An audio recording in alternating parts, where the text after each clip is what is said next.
बिस्मिल्लाहिर्रहमानिर्रहीम, अस्सलाम वालेकुम। आज का जो हमारा लेक्चर है वो है चैप्टर 19 के एक्सरसाइज के शॉर्ट क्वेश्चन, जो कि टोटल 27 है, यानी कि बहुत ज़्यादा हैं। तो बजाय ये कि सिर्फ स्मार्ट सिलेबस के अकॉर्डिंग शॉर्ट क्वेश्चंस की वीडियो बनाई जाए, मैं इस वीडियो में तमाम शॉर्ट क्वेश्चन जो चैप्टर 19 के एक्सरसाइज के हैं वो सारे इंशाल्लाह कवर करूँगा।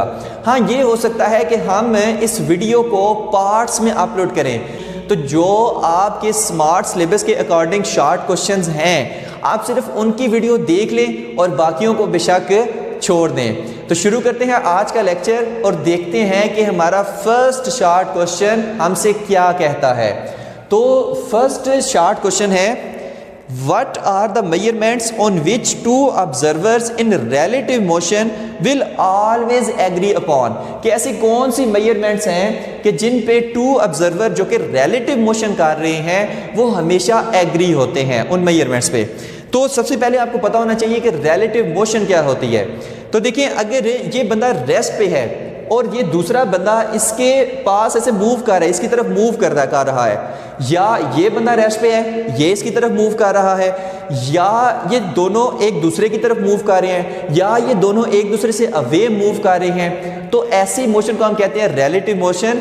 कि एक बॉडी की मोशन दूसरी बॉडी के लिहाज से उसको हम क्या कहते हैं, relative motion. The motion of a body with respect to another body is called relative motion. के दूसरी बॉडी को ज़हन में रखते हुए अपनी मोशन वो कर रहा है, ठीक है, कि वो रेस्ट पे है या वो मूव कर रही है, तो इसको हम कहते हैं रिलेटिव मोशन। अब क्वेश्चन में कहा गया है कि ऐसी कौन सी मेजरमेंट है कि जिसपे टू ऑब्जर्वर हमेशा एग्री होते हैं। तो पहले देख लेते हैं कि कोई ऐसी सिचुएशन है जिसपे ये दोनों ऑब्जर्वर एग्री नहीं है, ठीक है, तो वो चीज़ देखते हैं। देखिए, अगर हमारे पास ये एक गाड़ी है, ठीक है, अगर ख़राब बन गई तो गुजारा करने, फॉर एग्जाम्पल ये हमारे पास एक गाड़ी है, ठीक है, और ये इस तरफ मूव कर रही है और उसमें ये एक ऑब्जर्वर है जिसके हाथ में एक बॉल है जो वो ऊपर की तरफ ऐसे फेंक रहा है, और ऐसे गाड़ी में चलते चलते ही ऐसे बॉल के साथ खेल रहा है, ऐसे ऊपर फेंकता है फिर कैच कर लेता है, फिर खेलता है, फिर ऊपर फेंकता है फिर कैच कर लेता है, यानी कि ये बॉल ऊपर जाकर दोबारा इसी तरह से वापस आ जाती है। यानी कौन सी मोशन कर रही है, ये स्ट्रेट मोशन कर रही है, ये स्ट्रेट मोशन कर रही है, कौन, बॉल, ठीक है, ऊपर जा रही है नीचे जा रही है। तो एक ऑब्जर्वर वो है जो गाड़ी के अंदर बैठा हुआ है, ठीक है। अब एक ऑब्जर्वर बाहर से खड़ा होके इसी मोशन को ऑब्जर्व कर रहा है, जो कि ये क्या है, ये रेस्ट पर है। अब ये वाला ऑब्जर्वर कहेगा कि बॉल जो है ऐसे ऊपर गई और नीचे आई, यानी स्ट्रेट मोशन कर रही है, लेकिन इस ऑब्जर्वर को ये बॉल की मोशन कैसी नजर आएगी वो चीज देखनी है। जब तो गाड़ी यहां पर थी तो बॉल इधर थी, अब कुछ देर के बाद गाड़ी यहां पर पहुंच जाएगी तो बॉल इधर आ जाएगी, तो इसको जो बॉल की मोशन नजर आएगी वो हमारे पास कुछ इस तरह से होगी, यानी कुछ ऐसे, क्योंकि गाड़ी चल रही है ना, और गाड़ी चल रही है तो कुछ इस तरह से, ये बॉल गई, कुछ देर बाद गाड़ी यहां पर पहुंच गई तो बॉल उसे यहां पर रिसीव की, फिर कुछ देर बाद गाड़ी यहां पर पहुंच गई, बॉल ऊपर गई, फिर कुछ देर बाद गाड़ी यहां पर पहुंच गई, बॉल नीचे आई। तो इस तरह से इसको लगेगा कि जो हमारे पास बॉल है वो पैराबोलिक पाथ में ट्रेवल कर रही है, वो पैराबोलिक डिस्टेंस कवर कर रही है। लेकिन जो अंदर बैठा हुआ है ये तो इधर ही इसने हाथ रखे हुए हैं, ऊपर गया नीचे बॉल आई, ऊपर गया नीचे बॉल आई, लेकिन इसको जो नजर आएगी वो बॉल की कुछ इस तरह की मोशन नजर आएगी, क्योंकि गाड़ी पहले यहां पर थी अब यहां पर पहुंच गई है, ठीक हो गया। तो इसके लिहाज से स्ट्रेट मोशन, इसके लिहाज से जो हमारे पास है वो पैराबोलिक मोशन। तो आप क्या कहेंगे कि कौन ठीक है कौन गलत है? भाई दोनों ठीक हैं अपने लिहाज से, अपनी ऑब्जर्वेशन के लिहाज से दोनों ठीक हैं, लेकिन इस इवेंट को दोनों ऑब्जर्व कर रहे हैं, दोनों की ऑब्जर्वेशन अलग अलग है। यानी कोई भी इवेंट है उसमें जो दो ऑब्जर्वर की डिस्कशन है, जो ऑब्जर्वेशन है, वो आप कह सकते हैं कि वो डिफरेंट होगी, हम कह सकते हैं कि हमेशा डिफरेंट होगी। किसी भी एक इवेंट पर अगर वो डिस्कस कर रहे हैं तो वो हमेशा डिफरेंट होगी। अगर वो रिलेटिव मोशन कर रहे हैं लेकिन एक ऑब्जर्वेशन ऐसी है कि जिस पे हमेशा ये दोनों एग्री होंगे, हमेशा, और वो है स्पीड ऑफ लाइट पे, कि ये दोनों ऑब्जर्वर जब भी स्पीड ऑफ लाइट को मेजर करेंगे हमेशा इनका आंसर सेम आएगा। अब किस तरह से, फॉर एग्जांपल ये हमारे पास एक ऑब्जर्वर है जो स्पीडोमीटर लेके खड़ा हुआ है स्पीड ऑफ लाइट को मेजर करने के लिए। अब एक ऑब्जर्वर ये है, इसने हाथ में टॉर्च पकड़ी हुई है। अब इस टॉर्च से लाइट निकलेगी और इस ऑब्जर्वर के, ये जो दूसरा ऑब्जर्वर है, इसके हाथ में जो स्पीडोमीटर है उस पर पड़ेगी, तो वो नोट करेगा कि स्पीड ऑफ लाइट जो है वो 3 × 10⁻8 मीटर पर सेकंड है। अब मैं इस ऑब्जर्वर को इसके करीब ऐसे मूव कराऊंगा तो स्पीडोमीटर फिर भी 3 × 10⁻8 मीटर पर सेकंड ही नोट करेगा। अब भी उतनी, अब भी उतनी, अब भी उतनी, अब भी उतनी, यानी कि ऑब्जर्वर्स की मोशन की वजह से स्पीड ऑफ लाइट पर कोई फर्क नहीं पड़ेगा, चाहे ये दोनों एक दूसरे की तरफ मूव करें और स्पीड ऑफ लाइट मेजर करें, या एक दूसरे से अवे मूव करें और फिर स्पीड ऑफ लाइट मेजर करें, या हमारे पास एक रेस्ट पे हो, ये इसकी तरफ मूव कर रहा हो, या ये रेस्ट पे हो, ये इसकी तरफ मूव कर रहा हो, हमेशा जो स्पीड ऑफ लाइट की मेजरमेंट करेंगे वो हमेशा हर बार एक जैसी आएगी। ठीक है, तो हम कह सकते हैं कि जो स्पीड ऑफ लाइट है वो एक यूनिवर्सल कांस्टेंट है। ठीक हो गया, तो इसका आंसर क्या होगा कि two observers in relative motion, ठीक है, रिलेटिव मोशन एक दूसरे की रिस्पेक्ट से करेंगे, always agree that speed of light in free space is constant. तो इस पे वो क्या होंगे, एग्री होंगे। अब नेक्स्ट क्वेश्चन देखते हैं कि does the dilation mean that time really passes more slowly in moving system और that it only seems to pass more slowly.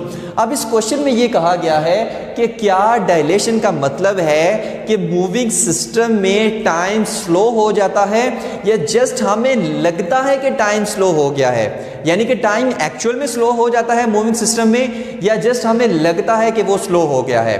तो देखिए, स्पेशल थ्योरी ऑफ रिलेटिविटी हमें कहती है कि अगर कोई मूविंग सिस्टम है, फास्ट मूविंग सिस्टम है, तो उसमें टाइम स्लो हो जाता है।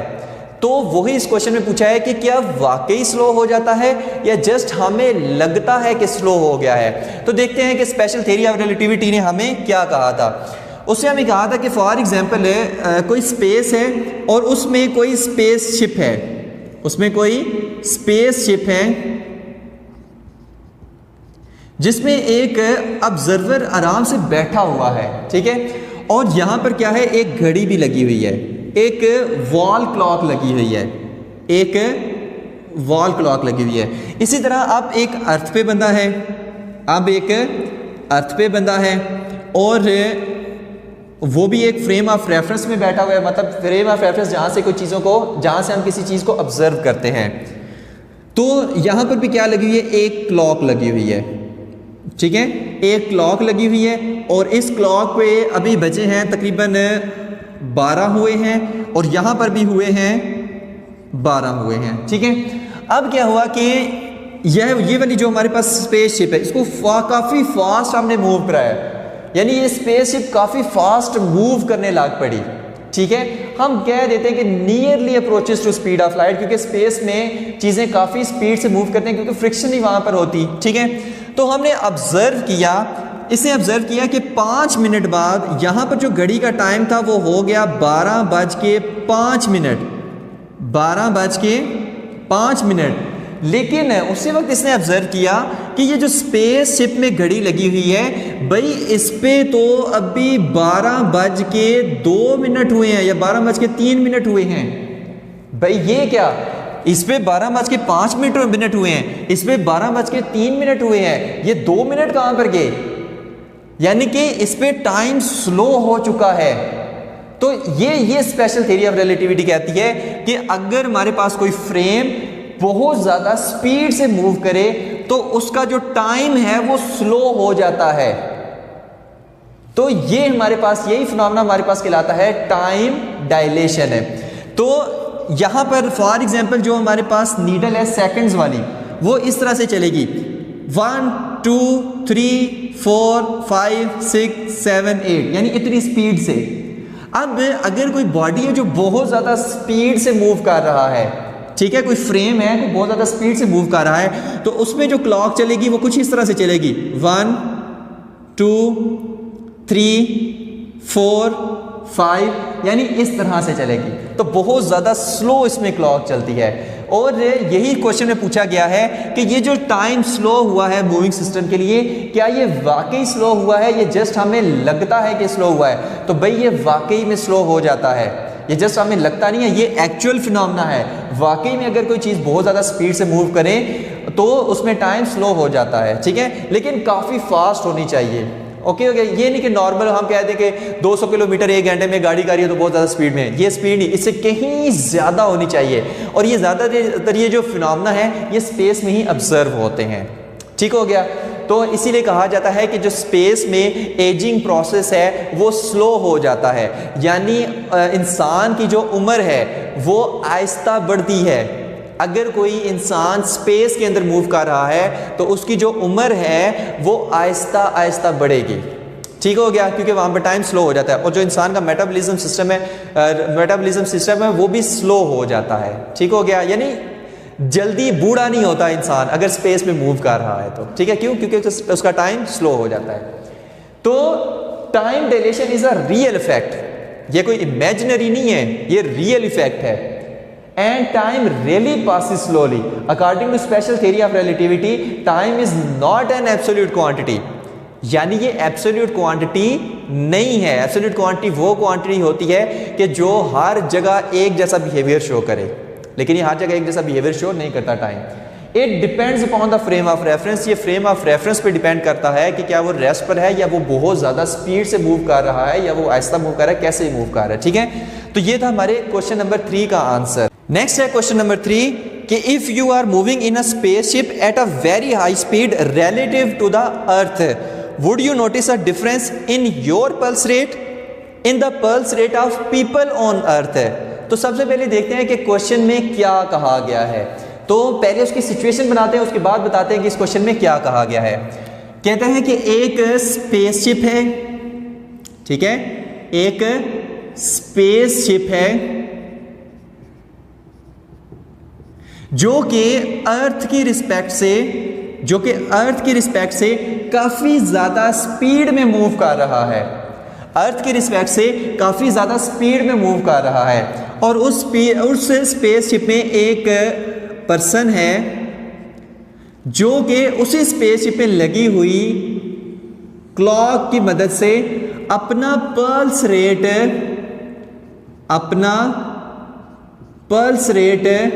काउंट करता है, अपना पल्स रेट मेजर करता है।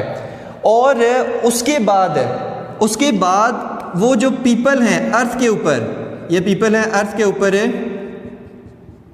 ये फिर उनका भी पल्स रेट मेजर करता है। तो क्वेश्चन में ये पूछा गया है कि क्या जब ये स्पेसशिप के अंदर वाला बंदा अपना पल्स रेट मेजर करेगा तो क्या इसे कोई चेंज महसूस होगा, कि क्या इसके पल्स रेट में कोई चेंज आएगा जब ये अपना पल्स रेट मेजर कर रहा है स्पेसशिप में ऐसे मूव करते हुए। और सेकंड पार्ट में पूछा गया है कि क्या जो पीपल ऑन अर्थ हैं, ठीक है, क्या इनके पल्स रेट में कोई चेंज आएगा जब ये मेजर करेगा। तो ये पहले देखते हैं ए पार्ट का आंसर। देखिए सिर्फ अभी हम स्पेसशिप की बात करने वाले हैं, ठीक है। अब इस स्पेसशिप में क्या है, ये हमारे पास स्पेसशिप काफ़ी ज़्यादा स्पीड से मूव कर रही है। इसमें ये पर्सन इस क्लॉक की रिस्पेक्ट से अपना पल्स रेट काउंट करता है, अपना पल्स रेट मेजर करता है। पल्स रेट क्या होता है, पल्स रेट होता है number of pulses per unit time, ये उसका फार्मूला होता है। तो number of pulses per unit time, इसके वजह से हम पल्स रेट काउंट कर सकते हैं। तो यहां पर इसे नोटिस किया कि देखिए क्लॉक जो है वो रेस्ट पर है, इस ऑब्जर्वर की रिस्पेक्ट से ये क्लॉक क्या है, रेस्ट पर है।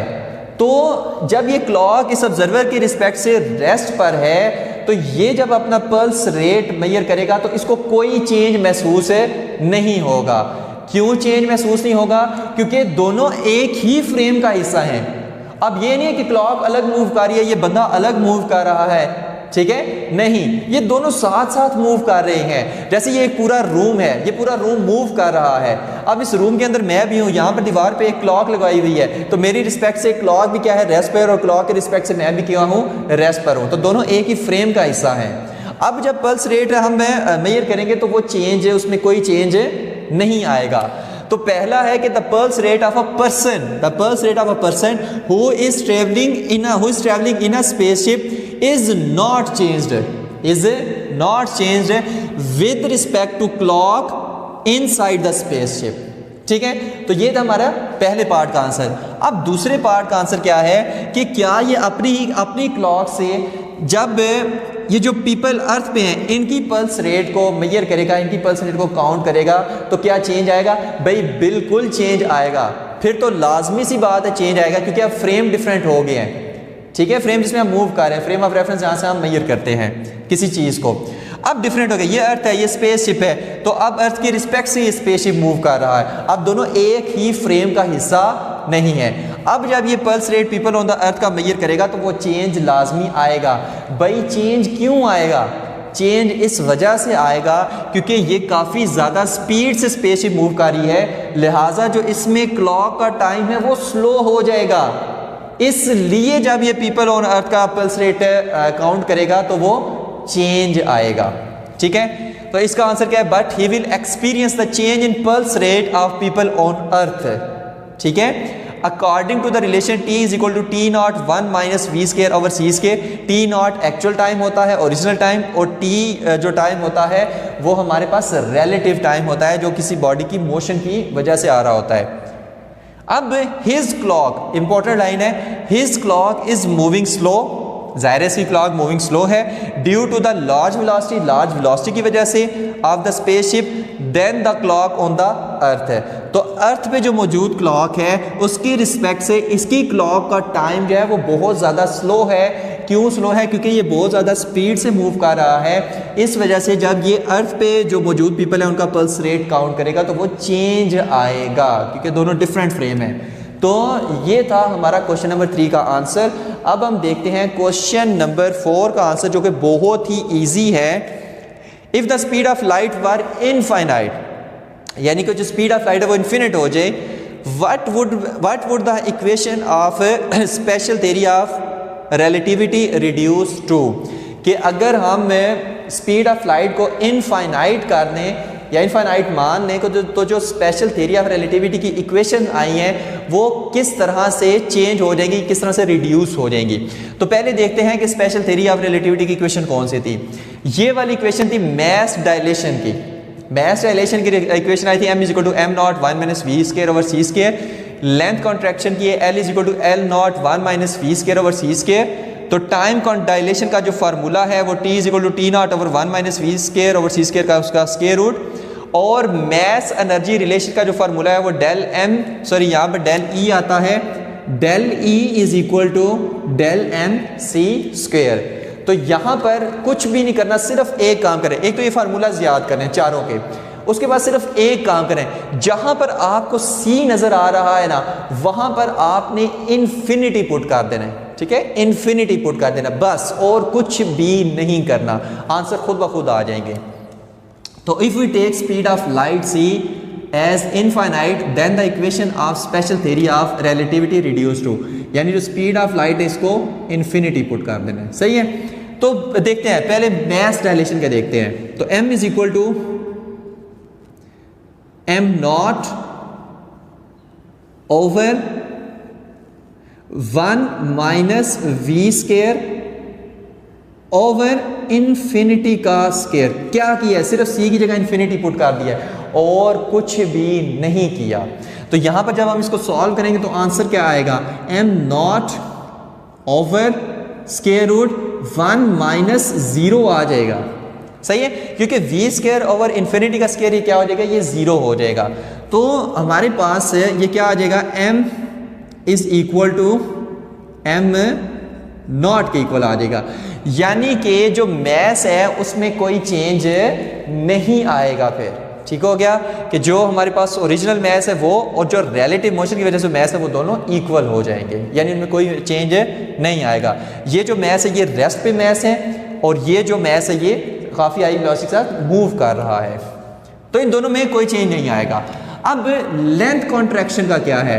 लेंथ कॉन्ट्रैक्शन में भी यही फिनोमेना करना है, L is equal to L not, और यहां पर क्या पुट करेंगे? 1 minus v square over infinity का स्केयर। ठीक है, तो ये भी क्या आ जाएगा? L is equal to L not और 1 माइनस 0, तो ये हमारे पास आ जाएगा L is equal to L not. यानी कि लेंथ कॉन्ट्रैक्शन में भी कि जो ओरिजिनल लेंथ और जो हमारे पास रिलेटिव लेंथ होगी वो दोनों इक्वल आएंगी अगर स्पीड ऑफ लाइट इनफाइनाइट हो जाए।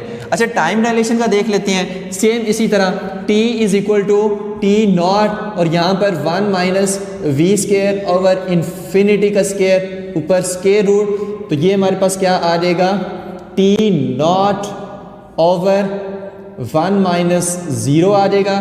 तो t is equal to T not, यानी कि जो ओरिजिनल टाइम होगा और जो रिलेटिव टाइम होगा वो भी इसमें इक्वल आएंगे। सेम इसी तरह इसका भी देख लेते हैं एनर्जी का। तो del E is equal to speed of light infinite होने से डेल m कितना आया हमारे पास, उसमें चेंज डेल m में चेंज कितना है, चेंज तो भाई 0 आया, जितना पहले था उतना ही आप भी है। तो यहाँ पर फिर हम 0 पुट करेंगे और इनफाइनाइट का स्केयर इन्फिनिटी का स्केयर, ठीक है, सी की जगह इन्फिनिटी पुट करेंगे तो डेल ई क्या आ जाएगा 0 आ जाएगा, यानी कि जो चेंज इन एनर्जी है वो भी 0 आएगा। ठीक है, तो यही उसने हमसे पूछा हुआ था कि अगर स्पीड ऑफ लाइट को इनफाइनाइट कर दें तो जो स्पेशल थ्योरी ऑफ रिलेटिविटी के जो फार्मूलाज हैं, जो इक्वेशंस हैं, वो किस तरह से रिड्यूस हो जाएंगे। तो ये था हमारा क्वेश्चन नंबर 4 का आंसर। अब हम देखते हैं कि जो हमारा क्वेश्चन नंबर 5 है वो क्या इरशाद फरमा रहा है। Since mass is a form of energy, हम सबको पता है, can we conclude that a compressed spring has more mass than the same spring when it is not compressed. यानी इन सिंपल वर्ड्स इसमें पूछा गया है कि क्या जो कंप्रेस्ड स्प्रिंग है उसका मैस अनकंप्रेस्ड स्प्रिंग से ज़्यादा होगा। तो वो चीज़ देखते हैं कि क्या ऐसा होगा या नहीं होगा। तो देखिए, अगर हमारे पास ये एक अनकंप्रेस्ड स्प्रिंग है और उस पर मैं करता हूँ वर्क, और वर्क करके मैं इसको कंप्रेस्ड कर देता हूँ, और हमें पता है कि जब हम एक अनकंप्रेस्ड स्प्रिंग पे मैं वर्क करूँगा और उसे ऐसे कंप्रेस्ड कर दूंगा तो वो work as a elastic potential energy उस स्प्रिंग में स्टोर हो जाएगा। तो इसमें एक इलास्टिक पोटेंशियल एनर्जी स्टोर हो जाएगी। तो पूछा ये गया है कि क्या अब ये इस कंप्रेस्ड स्प्रिंग का मैस इस अनकंप्रेस्ड स्प्रिंग से ज़्यादा होगा, क्योंकि मैस भी क्या है, mass is a form of energy. तो देखते हैं कि इसका आंसर क्या होगा। सबसे पहले आपने लिखना है no the compressed spring will not have greater mass than uncompressed spring. अब ऐसा क्यों है वो चीज़ देखते हैं। देखिए, फार्मूले के हिसाब से जितने एनर्जी में चेंज आएगा उतना मैस में भी चेंज आएगा, ऐसा ही है ना। तो यहां पर मैं क्या कर रहा हूं, एनर्जी में चेंज तो ला रहा हूं, तो इस हिसाब से तो मैस भी बढ़ना चाहिए, लेकिन यहां पर मैं कह रहा हूं कि नो। तो ये क्या फिनोमेना हुआ। देखिए, यहां पर हम सिर्फ इन दो चीजों का देख रहे हैं, लेकिन इस तीसरी चीज को तो भूल ही गए हैं। जो डिनोमिनेटर में है वो है स्पीड ऑफ लाइट है।